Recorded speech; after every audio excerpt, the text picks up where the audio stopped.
this amazing group of Atlanta creatives for being with us all day today. We've kept them in our web, talking and thinking about creativity.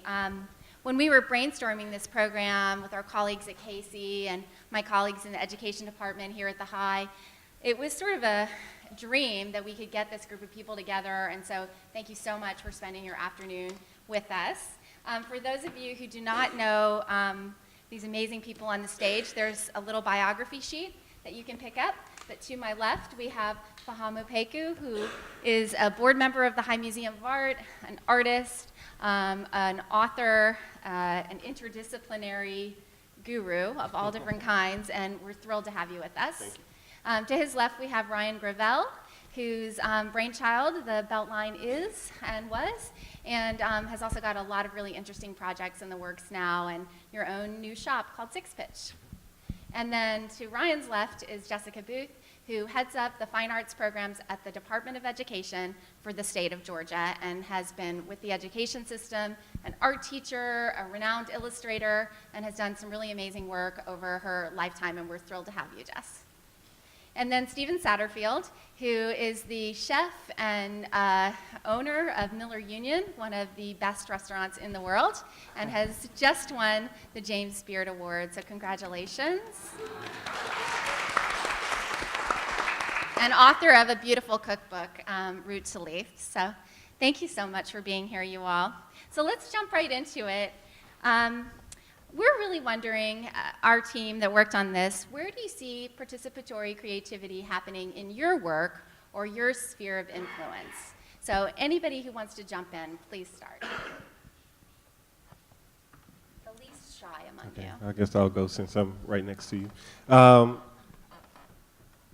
You know, this idea of participatory creativity is very evident in my work across the board. My practice is a very collaborative practice. And for those who are unfamiliar with my work, my paintings and drawings and performance pieces often feature me as a sort of primary figure or primary model in the work. And so this requires a lot of hands to kind of coordinate various aspects of it. So for example, if I'm working on a new painting series, then I collaborate with photographers, we discuss ideas, we exchange ideas, but once the camera clicks, then I become someone else and I begin to kind of perform based on the ideas or the themes in the work. And so I'm now trusting the photographer in their ability to capture what it is that I'm looking for. And so this kind of exchange happens often in a lot of my projects. So. I'll just go to the other end of the spectrum from an urban design standpoint. At a city scale, you can't do anything on your own, even if you wanted to. And so, you can play a role in generating ideas, but to actually implement them takes just thousands and thousands of people and the momentum of the city. And of course, the Beltline exemplifies that kind of idea where not only did it take thousands of people and dozens of neighborhoods to believe in something and pull it off, but the idea itself, what it was that we were doing, expanded incredibly over the years beyond what any of us thought was possible in the beginning. It was really remarkable. We thought we were being ambitious enough, but it just kept growing. And it continues to grow and change, so it's exciting to sort of be a part of that. But that's exactly what it is. It's playing a role in a larger creative process. Are we in order now? No pressure for the other 900 questions.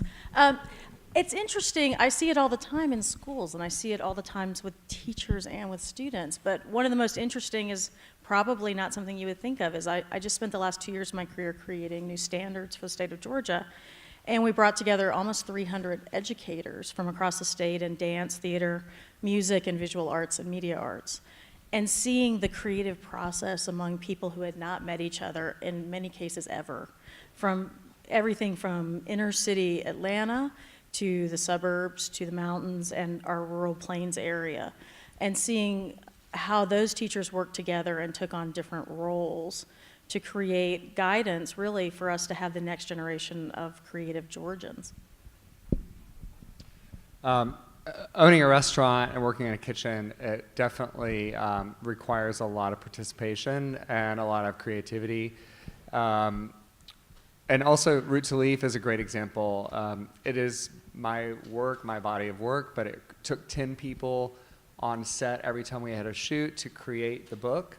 There was a photographer, photographer's assistant, art director, 2 culinary assistants, prop stylist, and you don't think about that when you look at a book, but it looks very kind of solitude. There's a lot of solitude and moodiness in the book and in the photographs, and even with the recipes, you have to have recipe testers. I had a writing coach, so just Root to Leaf alone it's amazing how many people participate, and then you have the publisher and the editor, so there really is a lot to it. But yeah, I think it's funny too in our culture.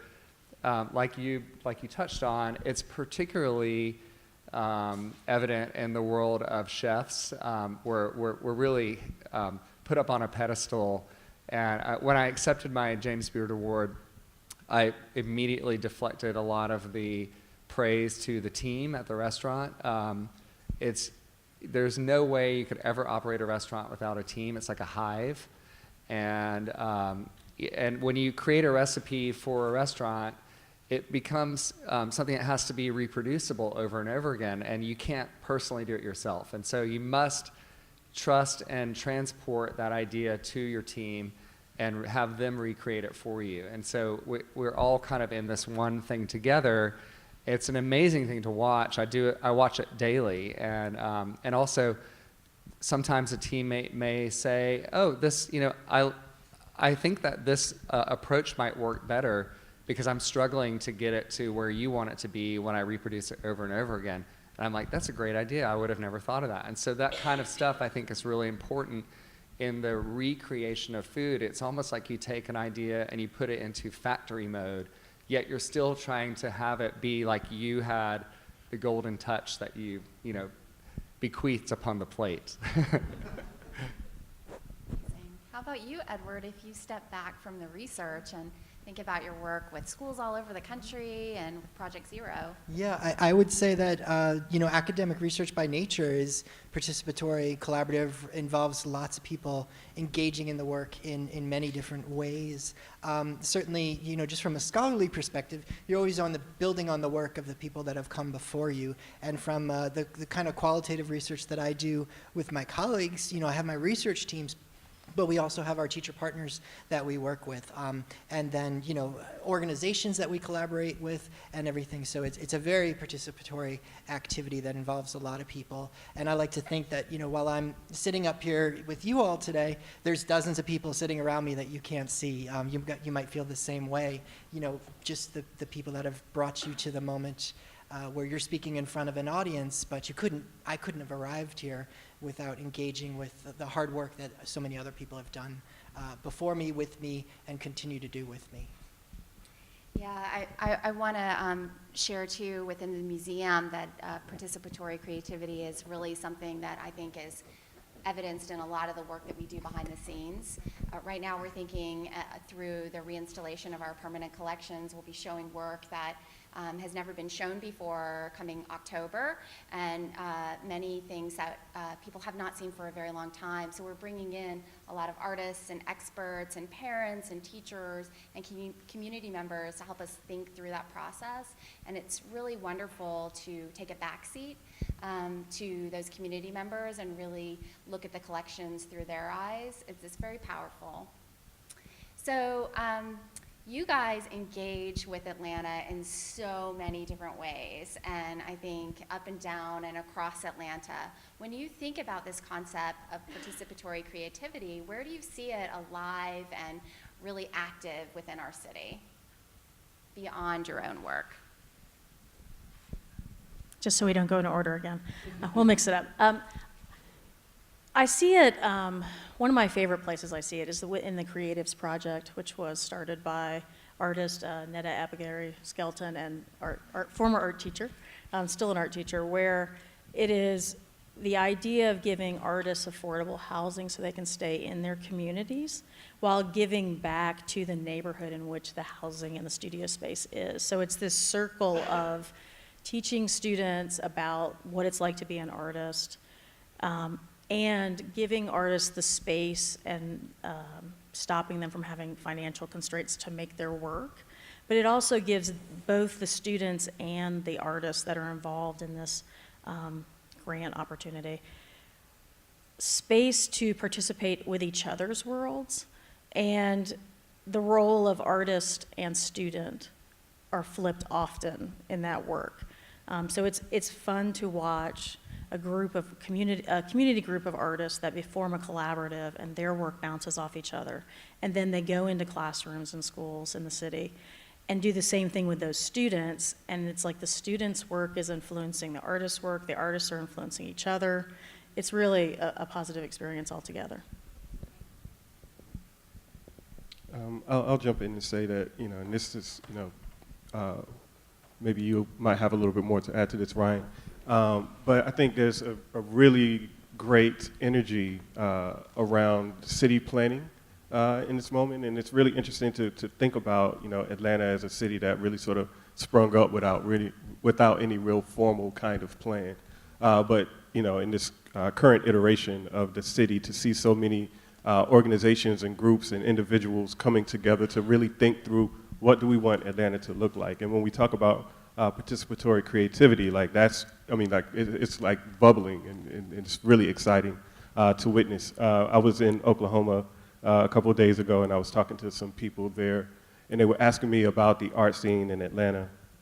And I was thinking about the fact that, so many people have come to this city from other cities. There are so many implants here who come to the city, and they come with their own sort of frame of reference for their individual professional, arenas, and they come to Atlanta and they see, well, you guys don't have a, such and such organization. Well, I'll start one, and then these, individual groups start to align with one another, and then, now there's just been a really, really great push towards this kind of civic engagement in terms of how the city develops and grows from this point.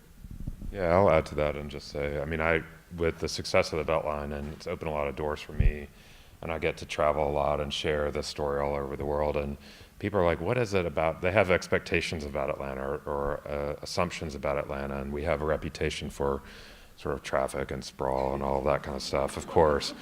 But they're amazed to see what's happening here, and when they ask me, or they say, where do you live here? Or I talk to students, especially young people who are deciding if they want to stay here, or some people move here because of the Beltline or whatever. There's something happening in Atlanta right now that I agree is like really special. And I think partly it's because the city is going to be a different place in 20 years. We're growing so much and changing so much, and we're coming from a place that in some ways isn't planned and was never figured out and never really intentional in any sort of way. At the same time, has a history of innovation and inclusion and adaptation and growth and sort of progress, social, cultural kind of progress that I think opens the door for people to sort of take on their own ideas and work with other people to sort of build it. And I think that the idea that Atlanta is going to be a different place in 20 years is something that a lot of cities can't offer. New York is going to be New York in 20 years, and San Francisco is too. And they'll change in the margins, of course, like everywhere. But Atlanta, and I think, just has this palpable kind of feeling that something is happening, and to be able to be a part of that change and help define what it is and who it's for and what it looks like, I think is really important. I think people intuitively, especially creative people, really understand that intuitively and sort of jump in to sort of do what they can to help shape that. I agree. I think that Atlanta has a real kind of sort of a pioneer spirit, and there is still room for different sectors and niches to grow and thrive, and people are really open to it. And also, just being a small business owner, I see so much reception to sort of like the little guys that are trying to make the city a better place. I also, just being a part of the the good food community is what I call it. There's so much creativity and inclusion within that community with farmers and chefs and farmers markets. I think one of the most exciting and thriving places that you see are the farmers markets that we have here, and how many we have, and how bustling and energetic they are, and just this incredible spirit of like, we can do this kind of places. And I think that a lot of creativity has surrounded those because they've been able to come out of sort of nowhere and turn into really successful business transactions and community-driven experiences. You've only been here for 72 hours, but you've taught 2 days worth of class and met a lot of people. I think, just from what I'm hearing, there seems to be, like, if we think about the idea of arts and culture in Atlanta, it seems like a very participatory kind of aspect of living in the city, and lots of people participate. I'm hearing that it's very inclusive in many different ways, and really takes in and appreciates different perspectives, backgrounds, and experiences. So that excites me. And then I have been here for a couple of days working with educators, and they seem to really hold the spirit of participatory creativity, both within their schools but within the broader community of education, maybe in particular progressive education here in Atlanta. So it's great energy, and it's exciting to be here. That's great. I'm really blown away by the young people in our community. At the museum, every year we have 18 teenagers who work with us over the summer. I know many of you guys know about our teen programs. We have so many students that want to be a part of our internship program, and we have so many young staff that are always joining the museum. And I think, what I've observed is that they have these really robust creative lives outside of their work at the museum, and it's so inspiring and so exciting to me. So that kind of connects to our next question. As we all sort of dug into Edward's research, we really, I think, all kind of got stuck on the idea that no great idea or creative output is born in isolation. So if we sort of think about and unpack that idea a little bit in your own lives, who are some mentors or some people that you've encountered over the years that have really helped you be more creative? I would love to hear about that. I'll start it. I'll say I studied architecture in college and grad school, and in architecture, at least in my experience, one of the first lessons was there's no original idea, and so that architecture in particular, maybe you're always building on somebody else's idea and some new combination and in some innovative way, but you're participating, and it takes a lot of people to pull off a building, and so I think. Contrary to the sort of starchitect narrative of sort of designers right now, which would be fall in the other category, I do think that there's an ingrained sort of appreciation for that process. But I'll say with the Beltline, certainly the inspiration was always the public and the general people in communities who were always excited about. We didn't go to them saying we have to do this. We went to them saying. Here's an idea, what do you think about this? And they always brought other ideas to the table to make it better, to make it work for them, and to ultimately to pull it off. And that was been just incredibly inspiring. So no one individual person, but sort of all of you all and all of your neighbors. I too studied architecture at Georgia Tech, the same program that Ryan went through. And also in cooking, the same concept. There's really nothing that has never been done before. But you're always building upon ideas before you, and they process through your brain or your team or both, and you come up with sort of like a new version. And using the same techniques, the same raw materials. And one of the things that influences me the most, honestly, is that I'm lucky enough to leave the restaurant and cook in other cities and cook with other chefs. And that to me is the collaboration of doing a dinner together, or working on a dish together, or alternating courses and working together in the same space. We always learn from each other, and we always have really interesting conversations about technique, or outcome, or texture, or even just a neat little trick to, have a certain outcome when you're expanding the scale. Let's say if you're making one dish and then you make 500 of them, it's going to be a different approach. And so that kind of stuff is really valuable to me. It's just a colleague-driven kind of experience where we share ideas, and it incubates into new things. Ladies first. Thank you. I was just going to say I could probably build on that when I was thinking about this as you were talking, teachers are probably my greatest influence and collaborators.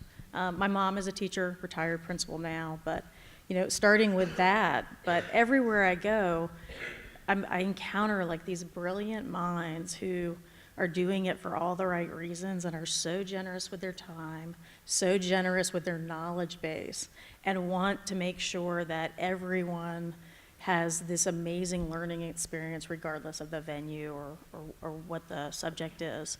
And they're just so generous with their time. They're always like, here, let me give you this idea. They don't want any credit. In fact, they typically hate the spotlight. And it's like this amazing think tank that I think sometimes in American culture is underestimated.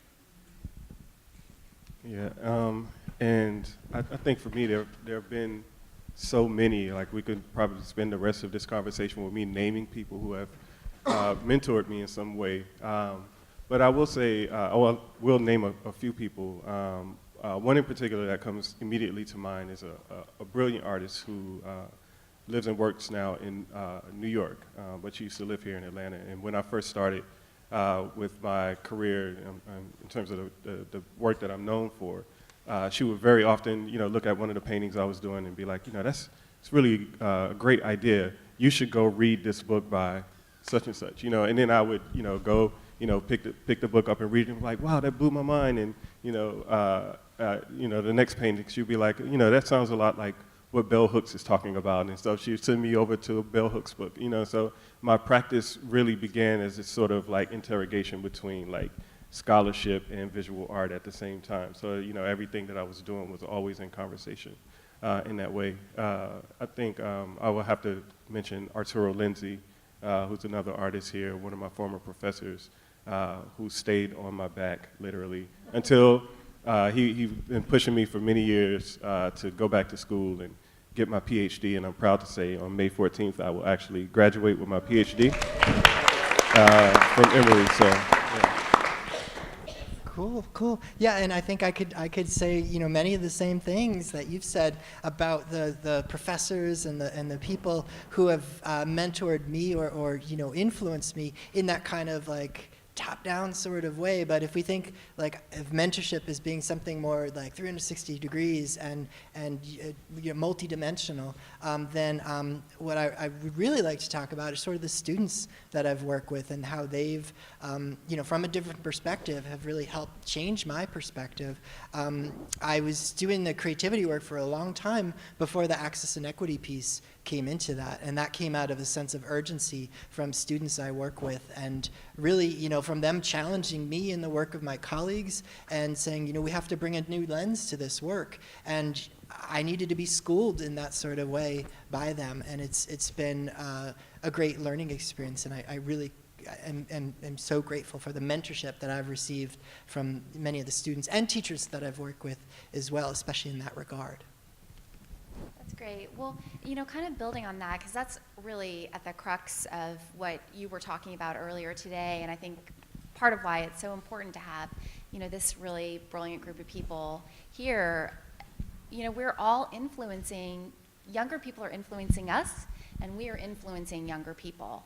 And as we think about, this really incredibly complex world that we live in, and this really incredibly complex time, we were joking a little bit about social media and the internet earlier today, but there are so many influences on young people.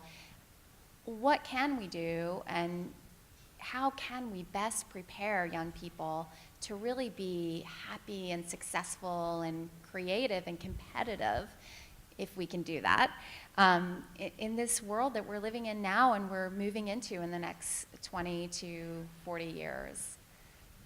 What do y'all think about that? I think that it's important to paint a realistic picture because images and social media and things can glorify something that they may not understand the work that it takes to get there. I think I see that a lot in the culinary world, and like I said, the fetishizing of chefs, and that we have this glamorous life. And yes, I am lucky enough to travel and cook with other people and make appearances and do something like this, but there's a lot of hard work behind the scenes that people don't see and don't understand, and a lot of years that go into building your career. So, and I think that probably applies to every single person in this room. But I think it's particularly an issue with like the Food Network and Cooking Channel and all these kinds of things where people think it's just like this hot shot, you show up and you flare up your pan and you take your gold medal and run off the stage, but there's just so much more to it. And so painting a realistic picture and really teaching young people the truth about a profession and the reality of it, I think is extremely important. Yeah, I'll piggyback on that too. I was going to say just being honest, with children, not just in terms of how the world works, right, but honest in terms of how they think about themselves and their participation in the world, right? So, for example, I've stopped asking my young children, like, what do you want to be when you grow up? And I start asking them, who do you want to be when you grow up? And I feel like that makes a really big difference, because it's not so much what you do as much as it is like who you are and how you move in the world, because that really impacts the types of things that you do. I think we have to make sure that we are creating space for kids to see and build the world that they want. And mostly this means not being naysayers and letting them the possibility of who they are and their generation is, allow that to change the world, because it will. And an example that I like to use a lot is, I grew up in Chamblee, stuck in traffic on 285, going to Perimeter Mall. That was my childhood. There was more to it than that, of course. I had a lovely childhood, I did. But, that's the world. That was my worldview. That's what framed my view of what Atlanta was and what a future here would look like. And then I went to Paris and all that, and that's all in the book. You can read that. But my kids, just about a year ago, we live on the Beltline down off near Krog Street Market, and I had to take them to the grocery store, and they were complaining about it. They were like, "Oh, Dad," they didn't want to get in the car. And they said, "Oh, Dad, if we have to go, can we at least ride our bikes?" And I said, "Yeah, we can ride our bikes. That's what people in Atlanta do. We ride our bikes to the grocery store." They don't know how ridiculous that is. But I do, and I also know how powerful it is that is their expectation for Atlanta. That is their expectation for their lives and for this place in the world, that it's the kind of place that you can ride your bike to the grocery store. It's from where we live, it's the fastest way to get there. It's the healthiest way to get there. It's the most sustainable way to get there. And that's what we did. The question makes me think of some work that my colleagues do back home at Project Zero that I really admire. And the name of the project is Children Are Citizens. And it's a reframing of education as not being a vehicle to prepare young people for some imagined future, but that children are citizens now. They're people now. And how can we give them that individual agency and let them know that, yeah, they could participate in the arts or the culinary industry or urban design. They could participate in many different things, and to find that individual agency to affect that role, but also the collective agency to know that, we're all in this together, and that if we have a vision for a city like Atlanta or broader visions for a global perspective on what we imagine the future to be, that these young people have agency now, and I think what we can do is support that agency in the ways that we can. Yeah, I wanted to say something to you as well, Jessica, and this kind of touches on something that you started to get into, Edward, but the notion of race and access. I think it's really interesting the point that you made about telling certain children that they're not creative enough to participate in the fine arts. But one of the interesting things that I've seen in my own experiences, especially within the Black community, is not so much telling children that they are not creative enough, but telling them that there's no life in creative practices, right? And so people are steering them towards career tracks where they can, or educational models where they can get a job, right? And imagining the kind of damage that's being done by denying creative minds the opportunity to explore where that can take them. And I'll build on that, by telling young people that, creativity is for these people and not for those people in some sort of way. And we can fill in who these and those are. But, creativity looks like this, and it might have a particular racial or social profile. And if you really want to, have a house and a job and a family, you can't do that, because that's for that class of people, not for this class of people. And I think we need to get beyond that and find ways that people could participate in creativity in many different ways, and it doesn't have to have a particular face or zip code or what have you. Don't you think that that's one of the exciting things about Atlanta and this sort of time we were just sort of talking about, of this sort of evolution, that a lot of the really creative things that you see happening in Atlanta today are happening in the African American community, whether that's sort of the FX show Atlanta or the music scene or people like you and Radcliffe sort of creating these new models of people who are doing something really interesting and that are good not only for Atlanta but for the world, and for kids to see that in a way that does start to at least provide a model for different kind of career paths and other things where you can do something different. Yeah, I would certainly agree with that. I mean, I think Atlanta is really unique in that regard, being a city that has a very, very large, maybe even slightly greater African-American population.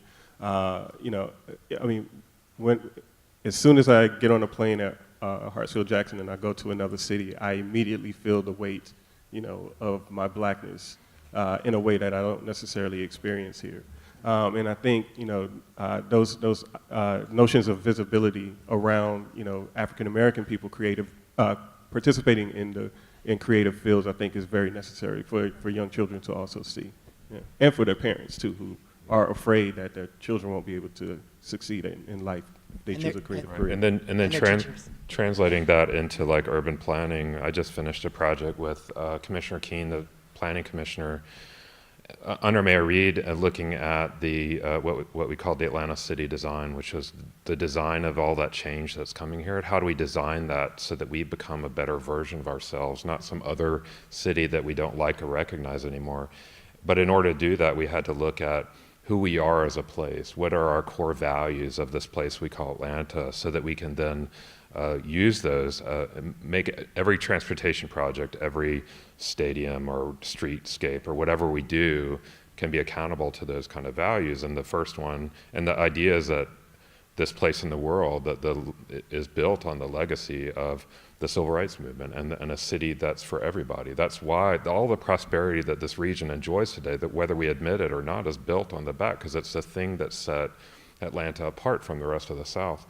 And so if you build on that kind of ideas, these values of equity and progress, a city that's built for everybody, then we can achieve that looking forward. And we looked at a lot of examples of how education and the arts can sort of be a part of that, which is really exciting. And to the city's credit, they adopted it into the city charter. The Atlanta Public Schools is going to be teaching it this spring. Every 8th grader across the district will have a 5-week curriculum on the city design of what that means to be this place in the world. It's pretty cool.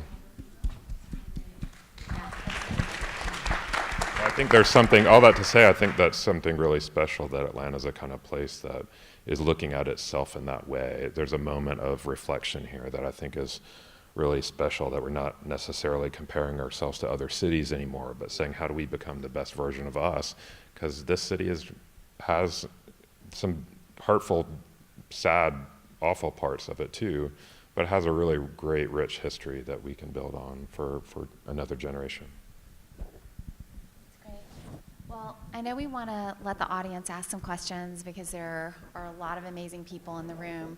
But we have one final question from our team to you all, and Ryan, you teed it up perfectly. You know, having such a amazing group of creatives here today, part of creativity is dreaming. And so when you dream about Atlanta and you dream about what the future will look like for Atlanta, what do your dreams look like? I dream about more bike access. I actually commuted to work yesterday on my bicycle, and greater solutions to traffic. My business partner actually was joking when they were coming up with the name for the Atlanta soccer team. We were saying we should call it Atlanta Traffic instead of Atlanta United. That's brilliant. A lot of really good puns could come out of that. But no, I think we all need to be more cognizant of moving through the city in an efficient way and being respectful of each other and coming up with alternative solutions besides one person in each car. I recently found myself a part of a debate on social media with an organization that has aligned itself or fixed itself along the southwest corridor of the Beltline in an area that's been called the Swatch for many, many years. And this organization decided to rebrand that area Swab, you know. And so there was this, you know, large outcry, like why do we need to rename, you know, this area? Like it has a name, it has an identity. And the people, you know, who have lived here for generations, you know, people who don't even live in Atlanta recognize the Swatch. They know what that is, you know, when they hear it. And so I say all that to say that, you know, as a city evolves, as it changes, as it, you know, grows and becomes what it can ultimately be, my dream for it will be that it not feel the need, you know, to like alienate or ostracize, you know, certain groups of people, but that it can find a way to like coexist, I guess, you know, where we can bring in new ideas, we can bring in, you know, new amenities and you know, all kinds of, you know, great things to communities, but not at the cost of the people who have lived there and made that place what it has been, right? And so you know, so the dream would be that we grow together and not that we, you know, grow, you know, at the expense of another group. Yeah.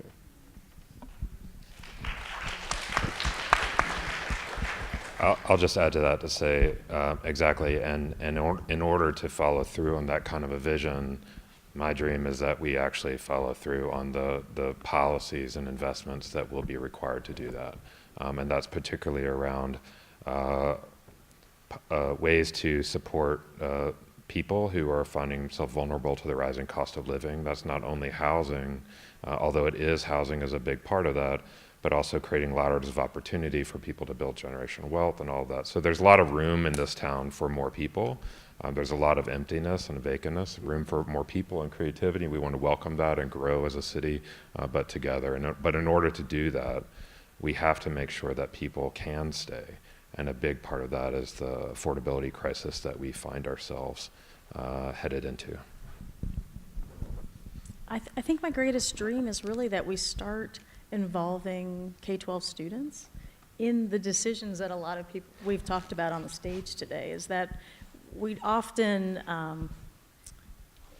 kind of we slight them a lot, and their teachers, because that is our next generation of Atlantans, it's our next generation of Georgia, and they're not often involved in the solutions. It's usually a perspective that is done, you know, and it's kind of pushed down from the top. I think that there's a lot of ingenuity and creativity in students and in teachers that we don't tap very often. They're kind of not, seen as, well, they work with children or they are children. But, with different city planning projects and art projects, getting students involved in the whole like farm to table movement. It's like the more they're involved at that level, the greater success we'll have, year after year after year in every single one of these projects. It's a daunting task, especially when you start talking about government and politics and K-12 ed. But it's not undoable. It's very doable. It's not impossible. And there's a lot of people right now who would be very interested in helping move those projects along and really get buy-in from our youngest citizens. Great. Thank you so much, you guys. Thank you. Really thoughtful. Well, we've got a mic over here, I know, and we've got maybe one over there. We would love to take some questions from you all, and then we have an opportunity for you to meet all of our speakers and have coffee and cookies and look at their books, which are amazing if you have not had that chance before. So any questions from the group? Come on up to the mic so we can hear you, please.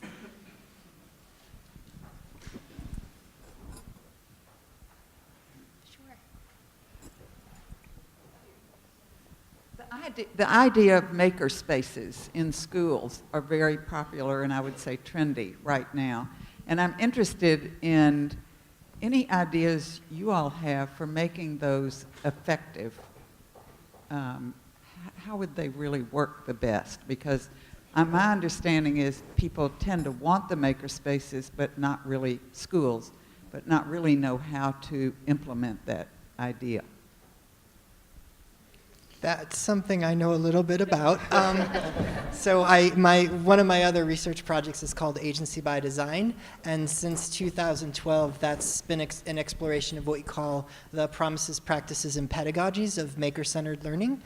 So how do we bring the ethos and the practices of the maker movement into various educational spaces? And that could be K through 12 environments, it could be museums, libraries, the kitchen, or it could be the backyard, the shed, the basement, or the kitchen table, what have you.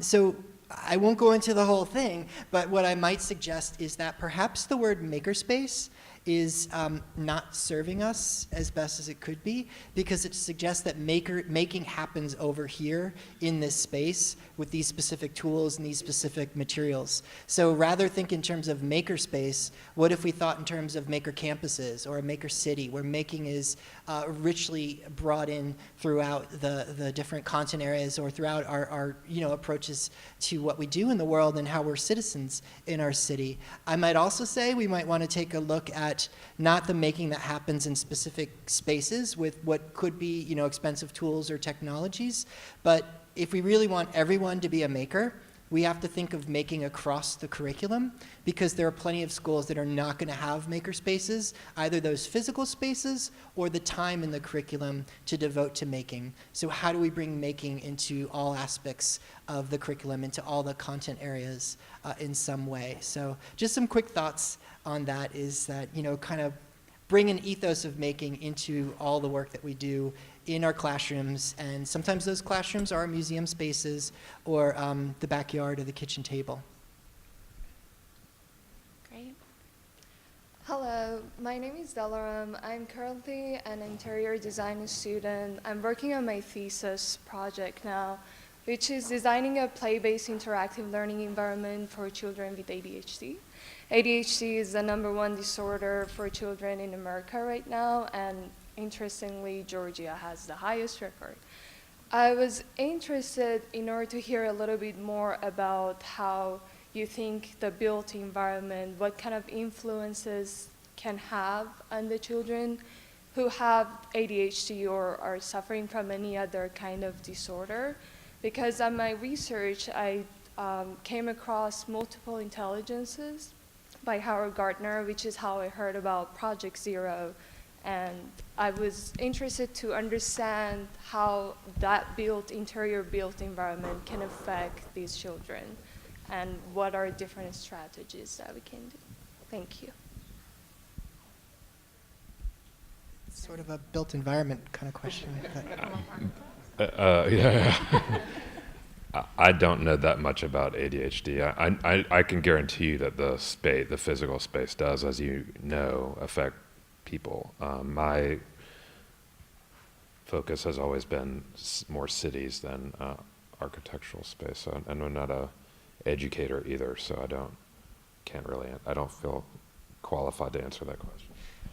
I'm equally not qualified to answer that question, but I will say there's lots of people who have done a lot of work around ADHD, but where I could potentially make a connection is thinking about issues of access and inclusion, and how do we make our city, our environments, our schools accessible and inclusive of the most students, and that includes students with ADHD and other, what we would say it's Project Zero, children with special rights.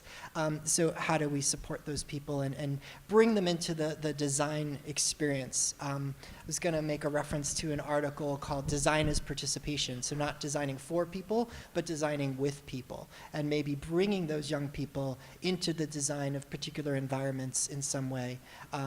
Would be the best way to come up with those solutions, rather than taking a top-down approach and designing for them.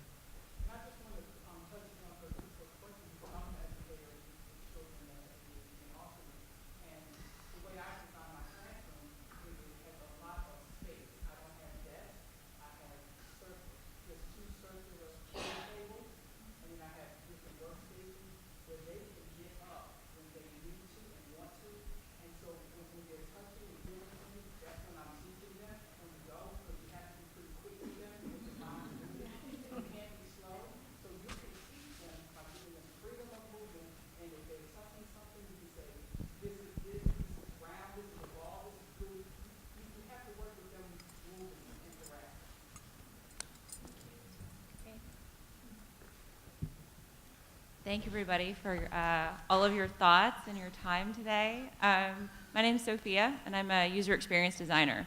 And we started talking a little bit about technology earlier, about social media and how that's affecting children and our future and design in general. So I have a little bit more specific question about something that is going to be happening in the next 5-10 years, which is virtual reality, mixed reality, augmented reality. All these things are coming, and they're coming fast. What is, for your particular industries, what do you think is the most exciting opportunity for participatory creativity? Because with all these technologies, we'll be able to, if it's designed correctly, participate across continents in real time, across languages with artificial intelligence. So for your particular industry, how could you see this being a really cool and positive thing? Or if you have a really scary scenario, then that would be interesting to hear as well. I would just say, from my perspective, and maybe I'm just getting old, but I'm concerned and I struggle with these ideas because I think we're already so distracted. I try to use, let's say, my phone, for example, as a tool of communication primarily, and it's already just so difficult with all the different mediums through which we communicate, text messages, email, Instagram, Facebook Messenger. There's just like so many different ways to talk to people, and we already struggle with keeping our communication open as a society, and at the same time we're all kind of like in this mode. So I'm very concerned about how that will affect our industries, and I don't see it necessarily as a positive thing, because I think we need to sometimes just stop and look around us. What is the Wendell Berry, is that his name? The Look and See documentary, to stop and look and see what's around you, and be a part of this earth and not so much a part of our technology. That's just my 2 cents. Can I join in on that? The most exciting thing that I can think of in relationship to that and in relationship to my work in K-12 arts education is that it gives more access to students sometimes, that especially in our state where it's almost a tale of two states. There's Metro Atlanta and there's Georgia. And typically people from Atlanta are asked where they're from and they say Atlanta. Is that think of the world-class like experiences that happen on this campus and all through the city that a student could experience virtually that would have no other access. That's life-changing for an inner city student who has, you know, before we had the aquarium built, there were a lot of students who had never gone to the beach and seen, you know, anything like that up close, any of those animals. It could have that same sort of effect for our arts community as far as bringing all of these opportunities where you may not feel socially comfortable going to a gallery or going to the High Museum of Art. You may feel like your socioeconomic status is, you know, not giving you access to that. But in an augmented world or in a virtual world, you could be right there in the comfort of your own home.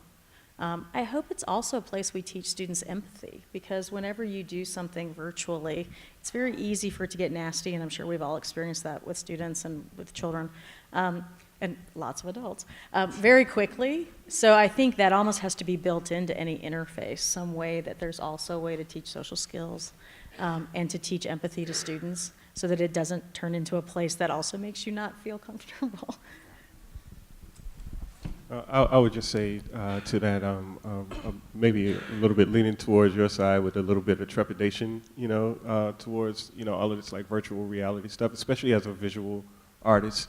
You know, I mean, I do believe that, you know, these experiences can, or these opportunities can provide experiences for people who may not have direct access. But there's also something very visceral about engaging, you know, with a work of art, you know, that you can't, that doesn't translate in the digital form. You know, there's something about touching and feeling and, you know, all these kinds of things. And often I fear that, you know, virtual reality becomes more of an escape than an engagement, you know. And so, you know, we have to figure out a way to strike the balance where, you know, the virtual reality can be maybe an introduction, but that's not the end all. In my work, there's a real irony that with the technology making it possible to live and work virtually anywhere, that cities are urbanizing at a pace not seen in a very long time, and there's a desire for connecting with each other as humans, and I think that that will continue. I think with more and more technology, the flip side to it is people getting tired of that and wanting to connect more on a human level, and I think that that's exciting. The technology for planning, I mean, automation of transportation in particular, is going to radically change our world. And so to share one little story about how you can participate in that and how people will, whether they like it or not, this is happening in a lot of places, a lot of cities, but I've heard of it happening here, primarily in Buckhead, where people using Waze as sending people through neighborhoods as cut-throughs around traffic jams. But then the neighbors are reporting down trees and traffic accidents to stop Waze from telling to go through. So that's your way of participating in that technology. And yeah, and I think that you know, there's this, we talk about technology and automation and in city, the future of the city as sort of this utopian kind of thing crafted by technology people, but they don't realize that, or a lot of them, that human beings don't make rational decisions. You know, we're passionate beings and we make decisions for all kinds of other reasons, and that we will. And so I think the fight for the public space and how people occupy and physical space in the city is going to be really challenging over the next 20, 30 years, whatever, which gets back to the other point of like, we should answer all these problems around housing affordability and all that, because we know what those answers are. Our problem isn't that we don't know the answers. Our problem is our political will to do it. But in the face of not doing it, we're ignoring all these other things that are also about to disenfranchise all kinds of people. And we can guess who's going to be disenfranchised in that story. So I think that our attention to that question is really important right now. Yeah, and I'll say that I agree that there's some trepidation around digital life and especially virtual reality, augmented reality, and social media. The most trepidatious piece for me is what does civic and moral life look like in the digital sphere, and how do we equip young people to participate in the digital sphere from the perspective of civics and morality. But the exciting part for me is I feel like the digital space is a really participatory space.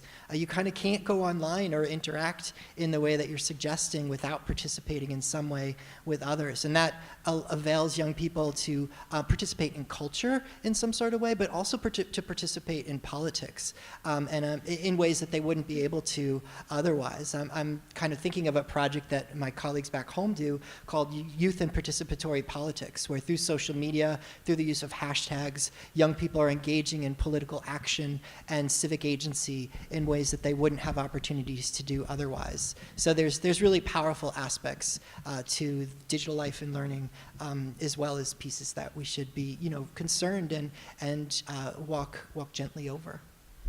Great. I think I see Robin over Yes. there. I was interested in what Ryan was saying about your kids wanting to ride their bikes to the grocery store, and also what you were saying about how K through 12 students are, to look at them as a resource. And I just think what happened recently with the Marjorie Stoneman Douglas students organizing those marches that happened all across the country and all over the world is a great example of what these kids can do. So what I'm interested from you is how in your program, how is this communicated to school systems, to schools, so that the kind of iconoclastic ideas that you have in terms of getting rid of this sort of hero worship and all of those things, how is it transmitted and quickly so that more Marjorie Stoneman Douglas students can be out there kind of in the world? Cool, thanks for the question. Right now it's transmitted by events like this and by telling stories and getting the word out there. I think that you bring up a really good point, that there isn't a more efficient or faster vehicle for getting the word out there. But I hope that as we engage with one another and spread these ideas, that people will move away from this kind of individualist approach that someone else is going to solve your problems for you, and instead support the type of agency that young people need in order to say that, no, we're responsible for the world that we live in. This is our emergency, and we have to attend to that emergency. I think you have a question. Thank you. Hello, everyone. I don't really have a question for the panel. I kind of wanted to respond to a question that was asked about makerspaces. I've been a general ed teacher for 20 years, specializing in arts integration, and now I'm a visual arts teacher. And I've done some research on makerspaces, and there is a school system in Albemarle County in Virginia where they took the whole school system and even the town, the area that it's in, and it's all makerspace. So if you need further information, you can Google it. And so as educators and people in the arts, where I think another way of participatory creativity is just sort of networking. And so during my research, I responded to a tweet that the school system had put out, and the superintendent responded to me. And so she invited me to her school. I'm going to go. And that's just part of the whole discussion of moving forward creatively. And if you're interested in makerspace, we will have a makerspace at our school next year. Just reach out to Albemarle County in Virginia, and the superintendent, I promise you, will answer. And what school are you with? I'm at Brown Elementary in Clayton County. Oh, awesome. Terrific. Yeah, you guys have a great art program. Oh, wonderful. Brown Elementary. So we have one last question, it looks like. Hi, my name is Yasha. I'm from SCAD Atlanta, and my current project is focusing on the educational project, which is a mathematical learning center. So what I want to ask you is, have you, while you were learning maths, were there any sort of experiences that you wanted during your school time, but you didn't get, so that it would enhance your mathematical experience and learning about it so that it's better? It's a great question. the experience that I would have hoped to have gained when I was in math was learning how to do math. I did okay until I got to about algebra, and then I was lost. You know what I mean? And it may have been the way that it was being taught. I think there are, really creative and innovative ways to teach math. I think, when I was in school, it was a very, everybody has to do it this way kind of thing.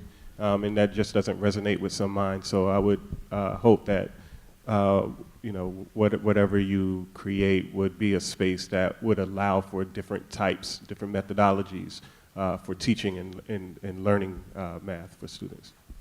I went to public school in Chatham County in Savannah. I had incredible teachers, and my algebra teacher was very innovative and really took the time to teach in different ways so that we could all understand. I also was, I played musical instruments, and I studied classical music, and it was an incredible help for math. And it's just that it activates that part of the brain that helps with learning math. And I'm incredibly grateful for the music program that we had in middle school and high school. I think it was essential to my learning and to tapping into creativity. So I liked math when I was a kid. I did pretty well in it up until a certain point, and then I really didn't do well in it. But I was really gifted and lucky to have good math educators. That being said, what I miss or wish I had when I was learning math as a young person, not to harp on the maker thing that's coming up, was more hands-on experiences. Because whatever I learned and however well I did, it just didn't stick. I still can't, my dad makes fun of me, I can't calculate the tip without pulling out my iPhone. And like just this past weekend, I was making an easel for my daughter out of scrap wood that I had, and I was like, oh, wait a minute, how many degrees in a triangle? Oh, 880, and this is an acute angle or obtuse angle, and it just, really obvious things slowed me down and they didn't stick. So I think a hands-on component to how we learn math would have benefited me, and I imagine it would benefit others. Anybody else? Thank you. Yeah. Well, thank you so much, you guys. Thanks for a great afternoon. Amazing.